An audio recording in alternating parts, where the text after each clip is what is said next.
Olá pessoal, sejam bem-vindos aqui no canal Politize. O meu nome é Rogério e antes de eu começar, gostaria de dizer para vocês aí, se inscrevam no canal, acionem o sininho para vocês receberem os futuros vídeos. E hoje, atendendo a alguns amigos que sempre me pedem para falar sobre o Lula, esses colegas argumentam assim, você somente critica o Bolsonaro e o Lula, o que tem a dizer? Bom, como se criticar a carência de conhecimento do Bolsonaro tivesse alguma relação lógica com o Lula. Mas atendendo alguns colegas, nesse vídeo vou comentar sobre o Lula. Bom, antes que caiam como uma chuva de repulsa sobre o meu vídeo, quero dizer que minha análise sobre o Lula será somente os feitos políticos. E não vou dizer se ele é corrupto ou não. Vou somente fazer uma análise política, assim como fiz sobre o Bolsonaro. Em nenhum momento levantei a questão dos patrimônios imobiliários do Bolsonaro e de seus filhos que não são condizentes com os seus rendimentos na política. Somente fiz crítica da visão turva e funesta sobre a política, as ideias de Bolsonaro. Vejo na sociedade atualmente muito rancor com o Lula. Não podemos ser omissos com os fatos e melhorias que ocorreram durante os 8 anos em que ele foi o presidente do Brasil.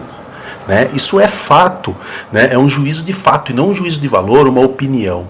A mídia, diante de uma desonestidade intelectual enorme, diz que o Lula acabou com o Brasil. Que mentira é isso, pois o Brasil em 2011, ou seja, 8 anos durante o governo do Lula, quando o Lula entregou o governo, o Brasil possuía mais de 4 trilhões no seu PIB. O Brasil tinha alcançado 4 trilhões do PIB, sendo que em 2002, antes do Lula, era em torno de 1,5 trilhão.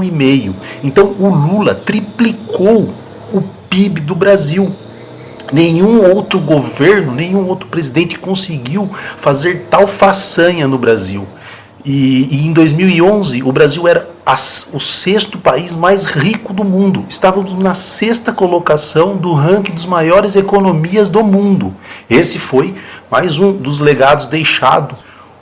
O Lula entregou o governo com uma reserva de 360 bilhões, ou seja, dinheiro para usar em eventualidades. Isso mostra a segurança financeira que existia no Brasil.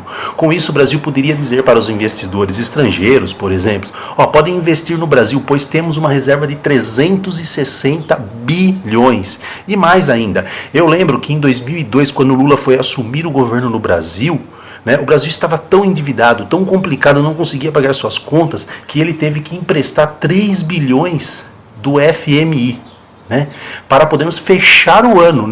Sem esse dinheiro o Brasil quebrava. Essa foi a herança que o Fernando Henrique deixou para o Lula. Mas o Lula, em 8 anos como presidente, passamos a ter uma reserva. Ou seja, foi o contrário. Ao invés de emprestarmos dinheiro do FMI, nós passamos a emprestarmos para eles e passamos a ser o 2º maior credor da dívida pública dos Estados Unidos, em torno de 400 bilhões. Nós tínhamos esse título de 400 bilhões, da dívida americana era nosso, o maior é a China, nós éramos o 2º maior. Outra coisa interessante, o Brasil do Lula combateu a fome e a pobreza como nenhum outro governo combateu, diz o Banco Mundial, que no Brasil, na época do Lula, tirou 25 milhões de pessoas saíram da linha de pobreza durante o governo Lula, entre 2002 a 2010.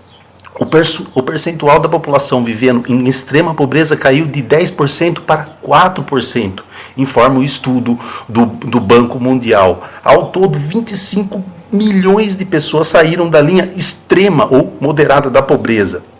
Essa foi a análise do Banco Mundial. É fato, realmente isso aconteceu. Não é um juízo de valor ou uma opinião. Isso é fato. E mais ainda, outros legados. Em 2003 até 2014 foram criadas 18 novas universidades federais e 173 campos universitários, praticamente duplicando o número de alunos que antes do presidente Lula era de 505 mil alunos. Depois, em 2014, nós tínhamos 932 mil estudantes nas universidades federais. Então, nenhum outro governo fez tal feito. O programa ProUni, que o governo dá bolsas parciais e integrais em faculdades, esse programa foi criado por Lula em 2004 e que no final do governo do Lula já havia beneficiado mais de 1 milhão de estudantes, ou seja, pela primeira vez no Brasil, o jovem pobre, eles puderam fazer faculdade, o que até então era uma realidade somente para os filhos da classe média, dos ricos. A faculdade passou a ser uma realidade para os mais pobres também. E a consequência disso, né, o grande feito é que hoje temos milhares de doutores, engenheiros, bacharéis, pessoas que cursaram uma faculdade e que são filhos de pedreiros, empregadas domésticas, metalúrgicos, não querendo desmerecer essas profissões, mas sim, os seus filhos tiveram chance, coisa que você não teve, eles tiveram chance de fazer uma faculdade. Isso tornou real. No governo do Lula, ampliou um setor das exportações na economia e as exportações tiveram um recorde histórico. E o aumento das exportações em 8 anos no governo do Lula beirou em torno de 330%. Isso é fato, não é juízo de valor. E isso é só um resumo, né? Tem muitas outras coisas mais que aconteceram no país durante o governo do Lula, né? Coisas boas, foram os legados que ele deixou para o país. Aí eu pergunto, que país é esse que o Lula quebrou? Infelizmente, diante de uma desonestidade intelectual enorme, é uma desonestidade intelectual enorme dizer que o Lula quebrou o país. Isso não passa de uma teoria da conspiração para enganar o povo. E aí é o que eu digo, né? O que causa mais ódio do Lula é exatamente no que o Lula deu mais certo, que foi os programas sociais, a distribuição de dinheiro para os mais pobres, a melhoria da economia, a universalização das faculdades, entre outros programas sociais. E termino aqui esse vídeo lembrando do programa CQC, que passava na Band, né? Estava tendo uma conferência, uma palestra lá do Fernando Henrique, comemorando, acho que os 20 anos do Plano Real, né? O criador do Plano Real, Fernando Henrique, estava palestrando.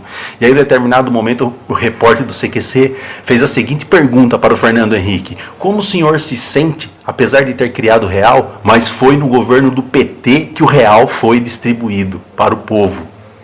Bom, ficamos por aqui. Se vocês gostaram, dê um like. Até mais. Até o próximo vídeo. Tchau, tchau.